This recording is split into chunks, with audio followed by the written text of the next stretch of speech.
camera. 13MP f/2.0 main camera.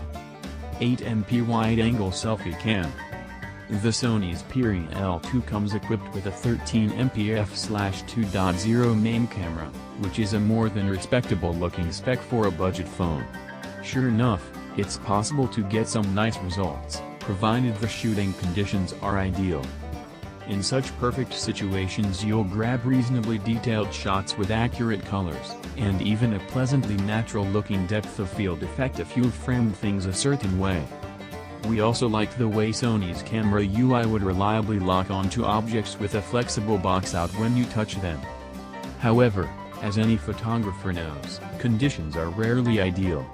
The Xperia L2 struggles in lower lighting situations, which is normal for a low-end phone.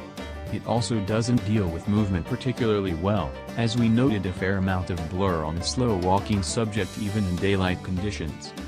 Speed seems to be a general issue here, both in terms of the shutter speed and the sluggishness of the autofocus system.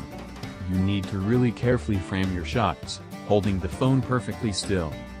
There is an HDR mode here, and it's pretty effective at balancing those washed-out skies and deep shady areas that you otherwise get in auto mode. However, it's tucked away as a toggle in the options menu of manual mode, and of course such shots take the L2's creaky chipset an age to capture and process. The Sony Xperia L2's camera offering is weighted more to the front unit, however. Sony has fitted the phone out with an 8MP super wide-angle, 120-degree, front camera. As we mentioned earlier, this means that you can fit a whole lot more into your selfies, whether that's people or scenery.